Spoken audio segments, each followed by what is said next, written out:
اعوذ باللہ من الشیطان الرجیم بسم اللہ الرحمن الرحیم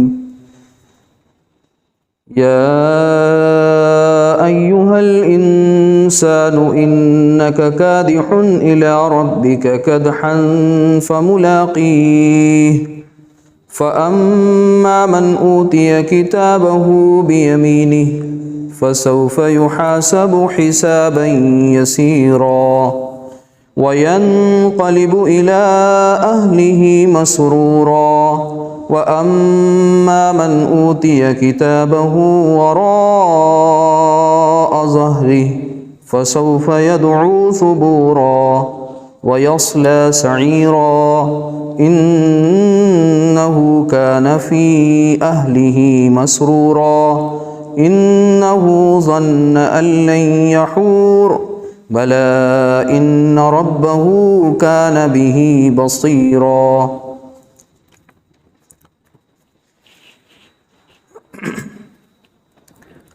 رب اشرح لي صدري ويسر لي أمري واحلل عقدة من لساني يفقهوا قولي ربنا لا تؤاخذنا إن نسينا أو أخطأنا آمین یا رب العالمین. عزیزان گرامی، السلام علیکم ورحمۃ اللہ وبرکاتہ. یہ سورۃ الانشقاق کی کچھ آیات ہیں جو آپ کے سامنے تلاوت کی ہیں. سورۃ الانشقاق یہ مصحف میں جسے ہم امہ پارہ کہتے ہیں یا جز امہ، اس میں یہ آتی ہے سورۃ الانشقاق، اور اس کی جو ترتیب ہے، ترتیبی نمبر جو ہے وہ 84. اذا السماء انشقت سنا ہوگا، اسی صورت میں آگے یہ بیچ کے الفاظ ہیں، بہت جامع آیات ہیں اور ایک منظر کشی ہے اس میں، اور ہم سب کے لیے بہت بڑی ہدایت ہے، رہنمائی ہے. دیکھیے جو شروعات ہے اس صورت کی وہ اذا السماء انشقت، جب آسمان پھٹ جائے گا، وَأَذِنَتْ لِرَبِّهَا وَحُقَّتْ، اور اپنے رب کے حکم پر کان لگائے گا اور یہی اس کے لائق ہے.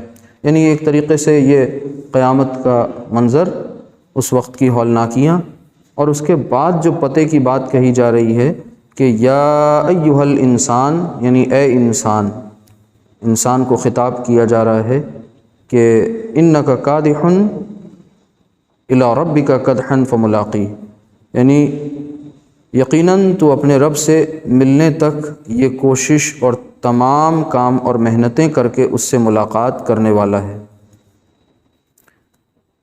دوسری آیت، تو اس وقت جس شخص کے داہنے ہاتھ میں اعمال نامہ دیا جائے گا تو اس کا حساب تو بڑی آسانی سے لیا جائے گا. پھر ہے اور وہ اپنے اہل کی طرف ہنسی خوشی لوٹ آئے گا. ہاں، جس شخص کا اعمال نامہ اس کے پیٹھ کے پیچھے سے دیا جائے گا تو وہ موت کو بلانے لگے گا اور بھڑکتی ہوئی جہنم میں داخل ہوگا. یہ شخص اپنے گھر والوں میں بڑا خوش تھا، اس کا خیال تھا کہ اللہ کی طرف لوٹ کر ہی نہ جائے گا، کیوں نہیں، حالانکہ اس کا رب اسے بخوبی دیکھ رہا تھا.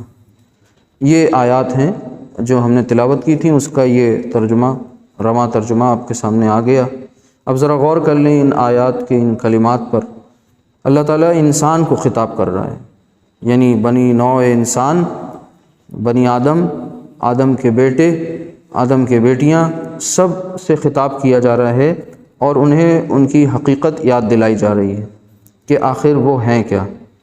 یعنی ایک بہت اہم حقیقت، ایک آفاقی صداقت بیان کی جا رہی ہے کہ انسان دنیا میں آیا ہے تو مشقت سے آیا ہے، دنیا میں سنگھرش کرتے ہوئے وجود میں آیا ہے. یعنی جب دنیا میں آیا وہ اپنے ماں کے بطن سے، تو پھر بہت مشقتیں اس نے جھیلیں، روتا ہوا آیا، اور اس کے بعد اس سے پہلے اس کی جو زندگی تھی کال کوٹری میں گزر رہی تھی وہ بھی کم مشقت والی نہیں ہوگی. ہمیں اس کا علم نہیں ہے، اللہ ہی تعالیٰ نے اس کا انتظام و انصرام کیا تھا. پھر اس کے بعد اس ماں نے کتنی مشقت جھیلی جس کے پیٹ میں یہ بچہ رہا. اب اس کے بعد جب یہ بچہ انسان کی شکل میں دنیا میں آ گیا تو پھر آج جب ہم اپنی پچھلی زندگی پہ نظر ڈالتے ہیں تو ہمیں ایسا لگتا ہے کہ ہمارے اسکول ڈیز بہت اچھے تھے، بچپن کی زندگی ہماری بڑی اچھی تھی، اب بڑی ذمہ داریاں ہیں.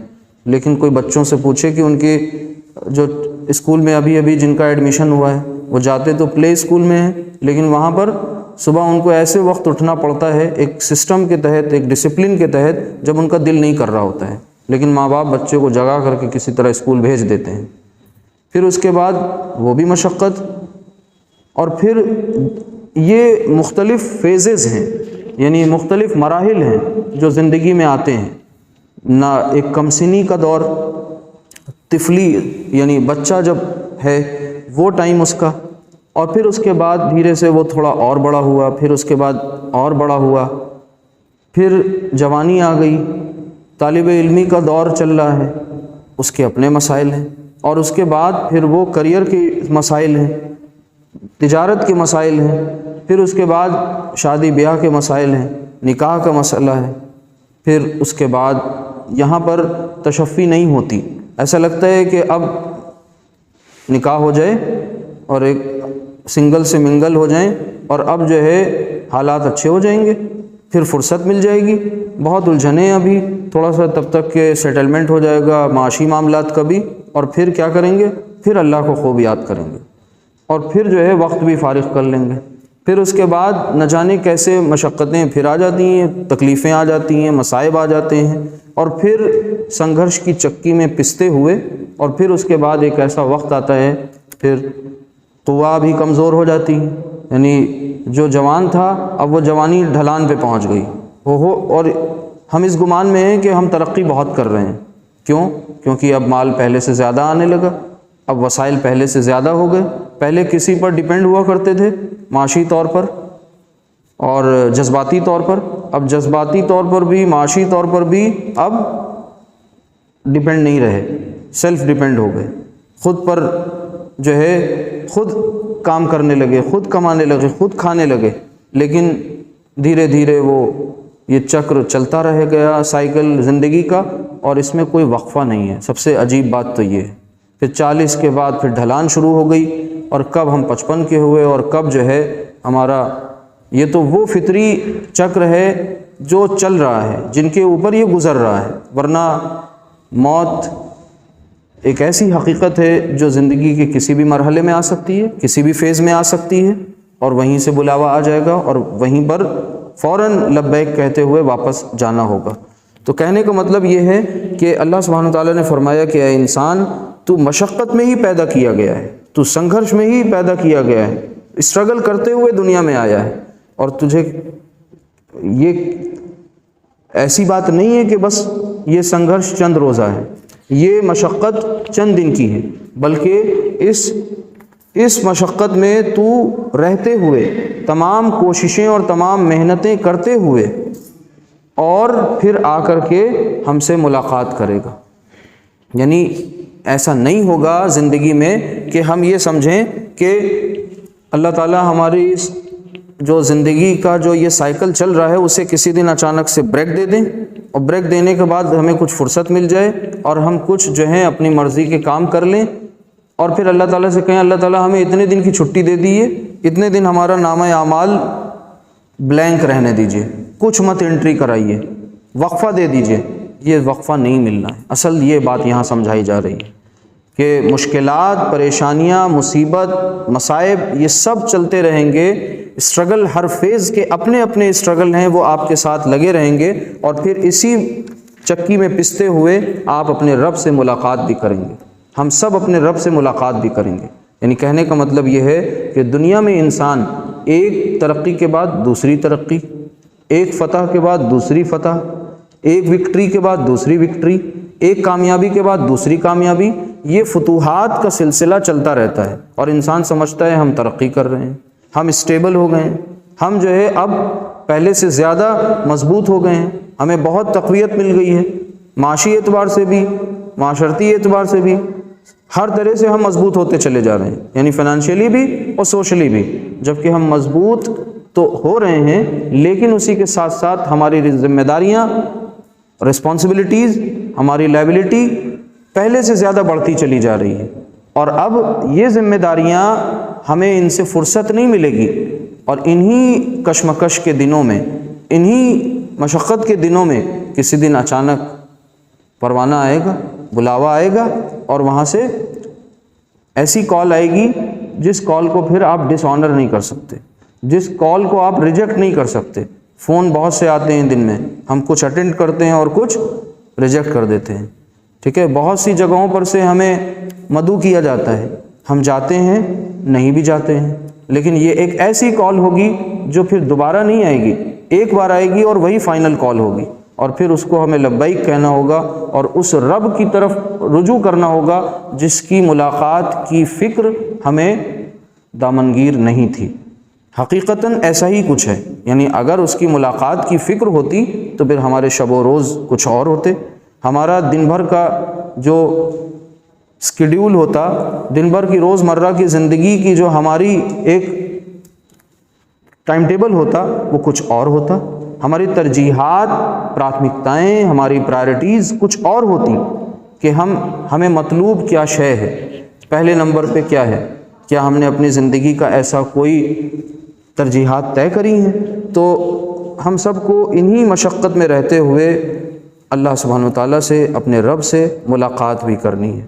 یہ وہ آفاقی صداقت ہے، حقیقت ہے جس کا انکار شاید ہی کوئی کر پائے۔ آگے فَأَمَّا مَنْ أُوتِيَ كِتَابَهُ بِيَمِينِهِ، اب یہ بات کہی جا رہی ہے تو اس وقت کیا ہوگا جب ملاقات کا وقت آئے گا، ملاقات کی گھڑی آئے گی، تب اپنے مالک کی طرف پلٹنا ہوگا ہمیشہ ہمیشہ کے لیے۔ اور جب وہاں جائیں گے تو دنیا میں اگر ہم نے ببول بویا ہوگا تو وہاں آم نہیں ملے گا، دنیا میں اگر نیم کی کھیتی کی ہوگی تو وہاں پر ہمیں گیہوں نہیں ملے گا، ہم نے اگر یہاں پر کچھ غلط کیا ہوگا تو ظاہر سی بات ہے اس غلط کا نتیجہ وہاں ہم دیکھ لیں گے، اور ہم نے اگر بہتر کیا ہوگا تو وہ بھی ہم وہاں دیکھ لیں گے۔ فَمَنْ يَعْمَلْ مِثْقَالَ ذَرَّةٍ خَيْرًا يَرَهُ وَمَنْ يَعْمَلْ مِثْقَالَ ذَرَّةٍ شَرًّا يَرَهُ، ذرے کے ہم وزن اگر خیر ہم نے کیا ہوگا تو وہ بھی ہمیں دکھا دیا جائے گا، اور ذرے کے ہم وزن ہم نے اگر شر کیا ہوگا تو وہ بھی وہاں ہمیں جتلا دیا جائے گا، دکھلا دیا جائے گا۔ کیوں؟ کیونکہ جس کتاب زندگی کو ہم اب تک لکھتے چلے آئے ہیں، روز کی اپنی زندگی میں ہم ایک کتاب کے مصنف ہیں، اور وہ کتاب کیا ہے؟ جس کو کہتے ہیں کتاب زندگی۔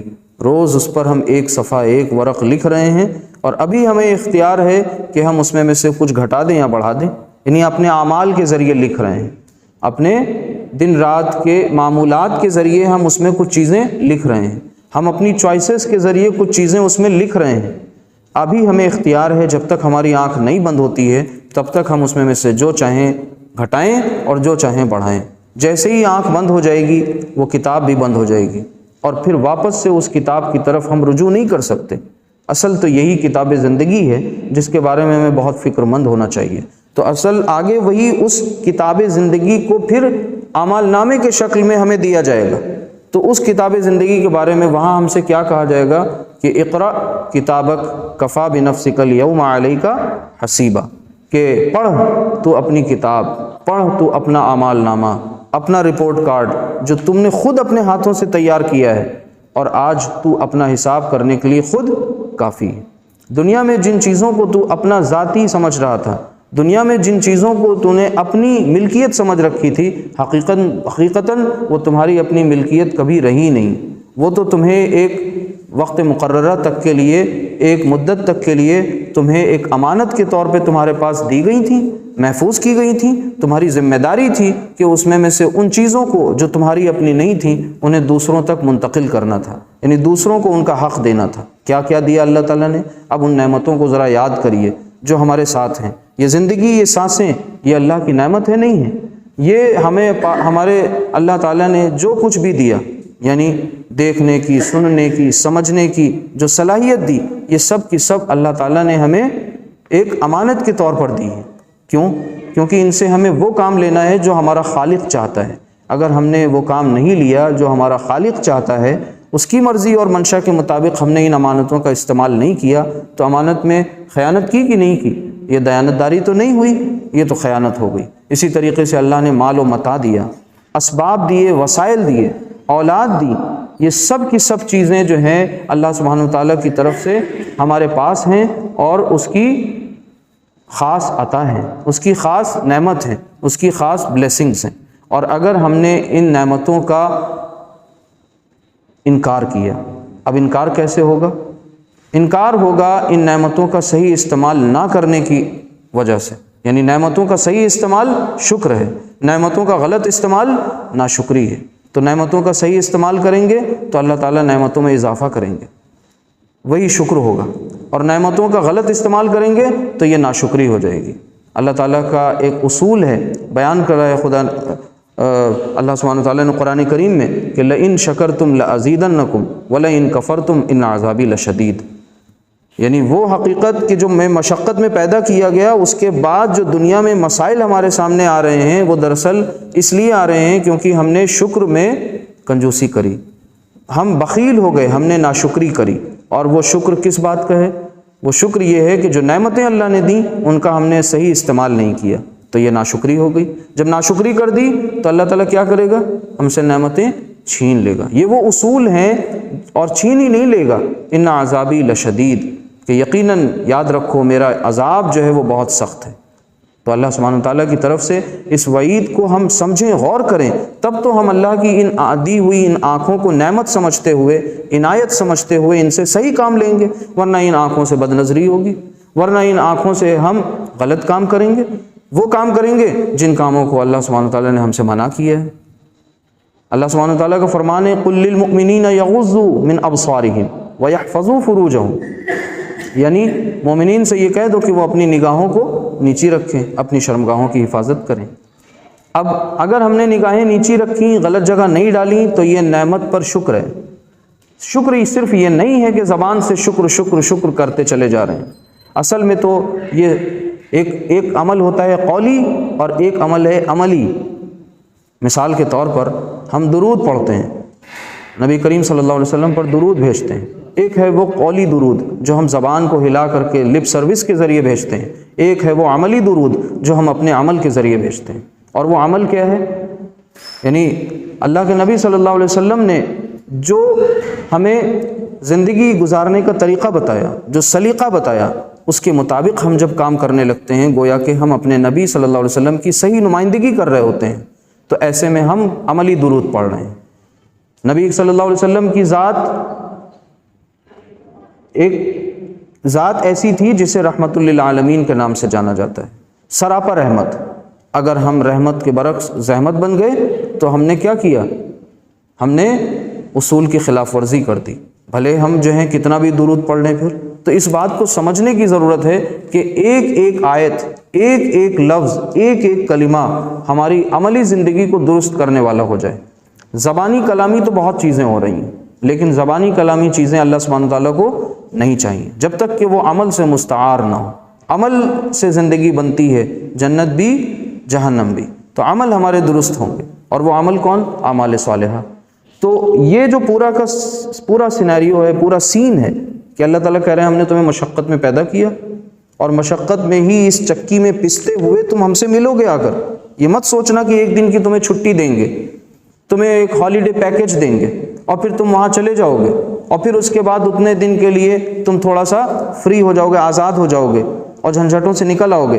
پھر اس کے بعد تمہیں عبادت کا بھی موقع خوب ملے گا، تمہیں اچھے نیک کام، مخلوق خدا کی سروس کرنے کا بھی خوب موقع ملے گا، اور جب سب کچھ تم کر لو گے، تمہاری پچھلی زندگی سب بہت اچھی ہو جائے گی، تب پھر ہم تمہارے پاس ملک الموت کو بھیجیں گے۔ بات اصل میں یہ ہے، یعنی توقف نہیں ہے۔ توقف مطلب کوئی پاز نہیں ہے، کس میں؟ ریئل لائف میں۔ ریئل لائف میں پاز ہے۔ یہ ویڈیو ریکارڈ ہو رہی ہے، آپ اس کو بعد میں پاز کر کے سن لیں گے، پھر آگے بھی بڑھا کے سن لیں گے، لیکن ریئل لائف میں کوئی پاز نہیں، مطلب آپ اس کو روک نہیں سکتے، آپ گھڑی کے اس سلسلے کو تھام نہیں سکتے، آپ اپنی زندگی میں ہونے والے واقعات و حادثات کو روک نہیں سکتے، یہ آپ کے تصرف اور آپ کے اختیار میں ہے ہی نہیں۔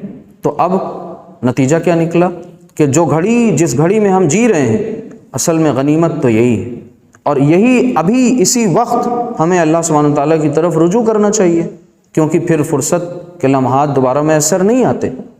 اللہ سبحانہ وتعالیٰ کی طرف اس انداز میں رجوع کریں کہ ہم اپنی سابقہ زندگی پر نادم و شرمندہ ہوں، کیونکہ ہمیں نہیں معلوم کہ اس اگلے جو میرے منہ سے جملہ نکلے یا اگلا جو ہمارا اسٹیپ ہوگا وہ ہمارا ہوگا بھی یا نہیں ہوگا، وہ ہم ہوں گے بھی یا نہیں ہوں گے۔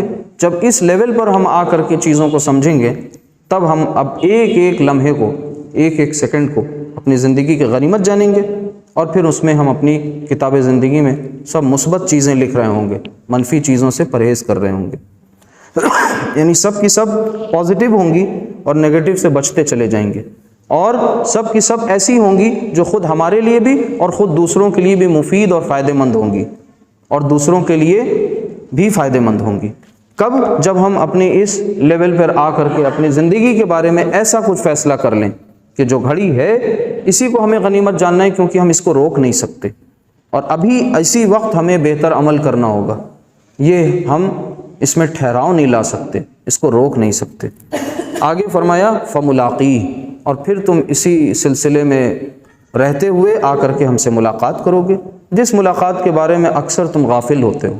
یعنی تمہیں دنیا میں بہت سارے اپوائنٹمنٹس تو پتہ ہوتے ہیں کہ ہمیں کب کس سے ملنا ہے، کب کس کے پاس جانا ہے، کب کس سے ہم نے وعدہ کیا ہے، لیکن تمہیں اس اپوائنٹمنٹ کا شعور نہیں ہے جس کے بارے میں جو کسی وقت بھی اور کبھی بھی آئے گا، جس کو تم ڈیفر نہیں کر سکتے، جس کو تم ڈیلے نہیں کر سکتے۔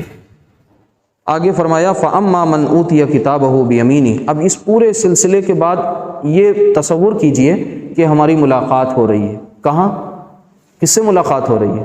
اس رب سے ملاقات ہو رہی ہے جو رب العالمین ہے، جو احکم الحاکمین ہے، جو خالق کائنات ہے، جو مدبر ہے، جو مصور ہے، اور جو سب کچھ ہے، جو هو الاول والآخر والظاہر والباطن وهو بكل شيء علیم، جو اول بھی ہے، آخر بھی ہے، ظاہر بھی ہے اور باطن بھی ہے۔ یہ بالکل تضاد چیزیں ایک ساتھ اسی کے لیے ہیں کہ الاول الآخر الظاہر الباطن، وہ مطلب جب کوئی نہیں تھا تب وہ تھا، اور جب کوئی نہیں ہوگا تب وہ ہوگا۔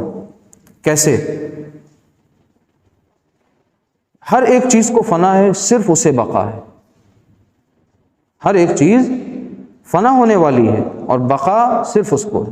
کل من علیہا فان ویبقا وجہ ربک ذو الجلال والاکرام، کہ صرف ایک چیز باقی رہنے والی، وہ تیرے رب کا چہرہ، اور تیرے رب کا چہرہ مطلب تیرے رب کی ذات۔ الظاہر الباطن، وہ اتنا ظاہر ہے کہ اپنی تمام مخلوقات، اپنی تمام جتنی بھی اس نے کاریگری کی ہے اس کے ذریعے اس کا مینیفیسٹیشن ہے، اس کا ظہور ہے، اس کی قدرت کا۔ یعنی جتنی بھی دنیا میں رعنائی ہے، خوبصورتی ہے، چرند پرند، حیوانات و نباتات، جتنا بھی فلورا اور فونا، یہ جو کچھ بھی ہم دنیا میں دیکھ رہے ہیں یہ سب کچھ اس کی قدرت کا مظہر ہے، اتنا وہ ظاہر ہے۔ ہر ایک چیز کے ذریعے، ایک پھول کے ذریعے بھی اس کی قدرت ہمیں پتہ چل رہی ہے، ایک پتی کے ذریعے بھی قدرت پتہ چل رہی ہے، اور نہ جانے کتنی باریک باریک چیزیں ہمیں روز بتا رہی ہیں، اس کی قدرت کی طرف لے جا رہی ہیں، اس کا پتہ دے رہی ہیں۔ اور پھر الباطن، وہ اتنا مخفی ہے، اتنا چھپا ہے کہ ہم اس کو دیکھ نہیں پا رہے ہیں، ہے کہ نہیں؟ یہ بالکل اب اس پر غور کریں۔ وَهُوَ بِكُلِّ شَيْءٍ عَلِيمٌ، اور وہ ہر ایک شے کا بخوبی علم، کل کا کل علم رکھنے والا ہے۔ عَلَى كُلِّ شَيْءٍ قدیر، ہر چیز پر وہ قادر ہے۔ جب اپنے رب کے بارے میں ایسا تعارف ہم بار بار سوچیں اور ایسا تعارف اپنے سامنے ہر وقت رکھیں، اور پھر اس کے بعد اب ملاقات اس سے ہونے جا رہی ہے۔ فرض کیجئے ابھی کل کسی ایسے کی طرف سے بلاوا آ جائے جس سے ہم پولیٹیکلی الائن نہ کرتے ہوں، یعنی جس کے سیاسی وچاروں سے ہم متفق نہ ہوں، اور اس بڑے سیاستداں کی طرف سے بلاوا آ جائے، ہم دن رات اس کو پانی پی پی کر کے مغلظات بک رہے ہوں، غلط کہہ رہے ہوں، اور اس کی طرف سے کل بلاوا آ جائے، تو آج کی رات ہماری کیسے کٹے گی؟ اگر کرتا پاجامہ نہیں ہوگا نیتا والا تو رات میں لے آئیں گے، جا کر کے دکان کھلوا کر لے آئیں گے، تیاری کریں گے، اہتمام کریں گے۔ اپنے رب سے ملاقات ایک جگہ ہم لوگ اور کرنے آتے ہیں، مسجد میں جب ہم آتے ہیں تو ملاقات کیسے کرنے آتے ہیں؟ جس لباس میں گھر میں ہوتے ہیں، اٹھتے ہیں، چپ کے چلے آتے ہیں، اس کے سامنے کھڑے ہو جاتے ہیں۔ کیا اہتمام کرتے ہیں؟ ہم اس سے ملنے کا اہتمام کریں۔ ایک یہ ملاقات ہے، ایک وہ ملاقات ہونی ہے، اس کا تصور کیجئے کہ اس رحمانی میزان قائم ہے، ایک عدالت قائم ہے، آخری عدالت، اور اس کے سامنے ہم حاضر ہیں۔ اب ظاہر سے بات ہے جب ہم حاضر ہیں تو اب حاضر ہوئے ہیں تو یا تو کامیاب ہیں یا ناکام ہیں، بیچ کا کوئی معاملہ ہی نہیں ہے، یا تو سرخرو ہیں یا تو پھنس گئے ہیں۔ اللہ تعالی ہم سب کی حفاظت فرمائے۔ کیا فرمایا؟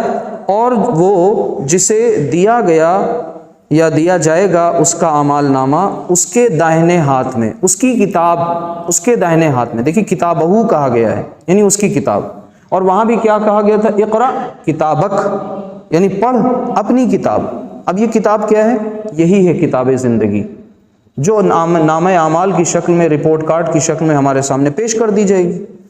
تو فَأَمَّا مَنْ أُوتِيَ كِتَابَهُ بِيَمِينِهِ، تو جسے دیا گیا اس وقت اس کا نامہ اعمال داہنے ہاتھ میں، فَسَوْفَ يُحَاسَبُ حِسَابًا يَسِيرًا، تو عنقریب وہ اس کا حساب جو ہے وہ بڑی آسانی سے لیا جائے گا۔ ایسے شخص کا حساب جو ہے وہ آسان حساب ہوگا، جس کو کس میں دیا گیا؟ داہنے ہاتھ میں۔ اب آسان حساب کیا ہے؟ آسان حساب یہ ہے کہ نیکیوں کو اپریشیٹ کیا جائے اور برائیوں سے درگزر کر دیا جائے، برائیاں کاؤنٹ نہ کی جائیں، شمار نہ کی جائیں، یہ ہے آسان حساب۔ اگر ہماری کمیاں، ہماری برائیاں کاؤنٹ کرنا شروع کر دی گئیں تو یقین مانیے ایسے کے بارے میں کلمات آتے ہیں حدیث میں کہ فقد ہلکا، تو ایسا شخص یقیناً ہلاک ہو گیا۔ کیوں؟ اس کی مثال بڑی ایک لطیف سی ہے۔ آپ سوچئے کہ ہم لوگ نماز کے لیے پاکی حاصل کرتے ہیں، ظاہری بھی اور باطنی پاکی بھی حاصل کرنی چاہیے، کم سے کم وچاروں کی پاکیزگی۔ پھر جب وضو کرتے ہیں تو کتنا پانی ہم عموماً بہا دیتے ہیں۔ دیکھیے ایک نیک کام، ایک فریضے کو انجام دینے کے لیے آ رہے ہیں، وضو جیسی ایک خاص اور اہم چیز کو کر رہے ہیں اور اس میں پانی خوب ضائع کر دے رہے ہیں۔ اگر ہم سے صرف اس پانی کا حساب لے لیا گیا تو ہم دے پائیں گے؟ باقی جتنی خرافات دن بھر میں ہوتی ہیں اس کا کیا کہنا؟ تو فرمایا کہ آسان حساب تو یہ ہے۔ ہم سب آسان حساب کے لیے اللہ تعالیٰ سے دعا کیا کریں، اللہم حاسبنا حسابا یسیرا، یہ جمع کا اس میں صیغہ ہے، اپنے لیے کریں اللہم حاسبنی حسابا یسیرا، کہ اللہ تعالیٰ ہم سے آسان حساب لے۔ ٹھیک ہے، پھر آگے اس آسان حساب والے شخص کے بارے میں، یعنی اصحاب الیمین، داہنے ہاتھ والوں کے بارے میں کیا کہا جا رہا ہے؟ وَيَنْقَلِبُ إِلَىٰ أَهْلِهِ مَسْرُورًا۔ اب جب اس کو رپورٹ کارڈ اس کا داہنے ہاتھ میں مل جائے گا تو وہ اپنے اہل و عیال کی طرف، اپنے خاندان کی طرف، اپنی فیملی کی طرف بہت خوشی خوشی لوٹ رہا ہوگا، خوشی خوشی آئے گا۔ اب اپنے ذرا گھر میں بچے ہوں گے، بچوں کے بارے میں تصور کیجئے، رپورٹ کارڈ لے کے آتے ہیں، ایگزام لیا گیا، مارکس اچھے ہیں، تو نہیں کہا گیا ہوگا پھر بھی وہ آپ کو دکھائیں گے اور بہت تیز آئیں گے، چاق و چوبند ہوں گے، خوش و خرم ہوں گے۔ تو انسان بھی بچہ ہی تو ہے، وہاں جب اس کا نامہ اعمال ملے گا تو اس کا بچپنا واپس آ جائے گا اور وہ بہت خوشی خوشی، کیونکہ وہ ہوگی بھی تو بڑی عظیم کامیابی۔ وہ کامیابی کیسی ہوگی؟ بہت عظیم کامیابی ہوگی۔ کامیابی کی ڈیفینیشن ہماری اور آپ کی بہت ڈیفرنٹ ہے۔ ہمارے یہاں کامیابی کی ڈیفینیشن وہ ہے جو پڑھ لکھ جائے، اچھا پیکیج ملنے لگے۔ اگر پیکیج میں کوئی کمی ہے تو وہ انسان کو جینے نہیں دیا جائے گا، اس کے خاندان والے اسے کھا جائیں گے کونچ کونچ کر کے، اور وہ بھی خود اپنے آپ میں گلٹ فیل کر رہا ہوگا کہ ہماری پڑھائی جو ہے وہ برباد کر دیا اس نے ہمیں، ہم کسی کام کے نہیں رہے۔ اصل میں اس انسان کے اندر پوٹینشیل بہت ہے، لیکن بس سوچ اور فکر کے زاویے کو، اینگل کو درست کرنے کی ضرورت ہے۔ اللہ تعالیٰ نے ہر ایک انسان کو بہت مقدس اور بہت بابرکت اور بہت عظیم بنایا ہے، ہمیں اپنی عظمت کو پہچاننے کی ضرورت ہے۔ تو وَيَنْقَلِبُ إِلَىٰ أَهْلِهِ مَسْرُورًا وَأَمَّا مَنْ أُوتِيَ كِتَابَهُ وَرَاءَ ظَهْرِهِ۔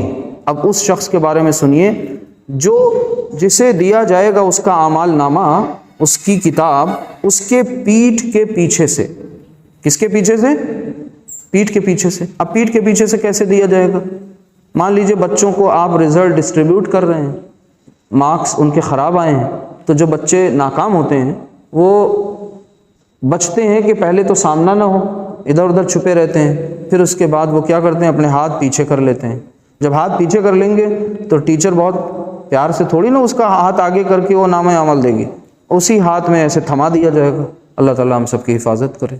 تو یہ بہت خطرناک مرحلہ ہے۔ اب اس بچے کے بارے میں سوچئے جو سال بھر جس کی فیس دی گئی، پڑھائی ہوئی اور وہ فیل ہو گیا، تو اس کا تو خالی سال برباد ہوا، لیکن دنیا کے اعتبار سے کتنا بڑا لاس ہوتا ہے۔ کہا جاتا ہے بھائی تمہارا سال خراب ہو گیا، اور اس کے لیے کتنے پہلے سے پلاننگ کی جاتی ہے کہ ڈیٹ آف برتھ میں غلطی کر دی جاتی ہے، پہلے ہی بڑھا کر کے لکھا دیا جاتا ہے، سیٹنگ کی جاتی ہے یہ سوچ کر کے کہ 1 سال کا فائدہ لے لیں گے۔ سوچیے سال کتنا قیمتی ہے، اور وہ وقت، وہ موقع جب واپس ہی نہیں آ سکتے، جب مہلت ہی نہیں ملے گی، اس وقت تو یہی ہوگا کہ پھر وَيَقُولُ الْكَافِرُ يَا لَيْتَنِي كُنْتُ تُرَابًا، اس وقت جو ناشکرے ہوں گے، جو انکار کرنے والے ہوں گے، متکبر ہوں گے، وہ کیا کہیں گے؟ ہائے میری شامت، کاش کہ میں مٹی ہوتا۔ اس وقت وہ یہ کہیں گے۔ صحابہ اکرام کیا کہتے تھے؟ کاش میں تنکا ہوتا کہ مجھ سے کوئی حساب نہ لیا جاتا۔ فرق اتنا ہی ہے، ایک دنیا میں کہہ رہا ہے کاش میں مٹی ہوتا، تنکا ہوتا، اور ایک وہاں پہنچ کے کہہ رہا ہے کہ کاش میں تنکا یا مٹی ہوتا۔ تو یہی فرق ہے۔ اب ہم سوچ لیں ہم کس کے ساتھ ہونا چاہتے ہیں۔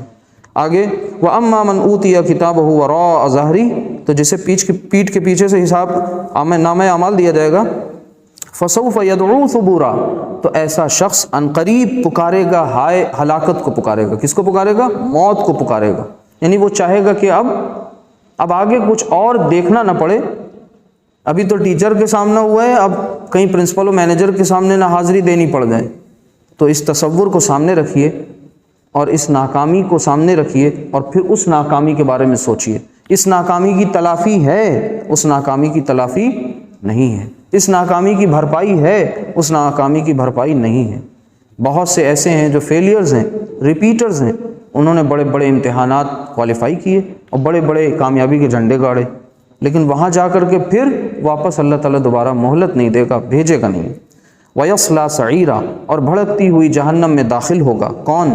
یہی شخص جو موت کو پکارے گا۔ اور جہنم کے بارے میں کیا آتا ہے کہ وہاں پر پھر اللہ سبحانہ وتعالیٰ جلد بدل دے گا۔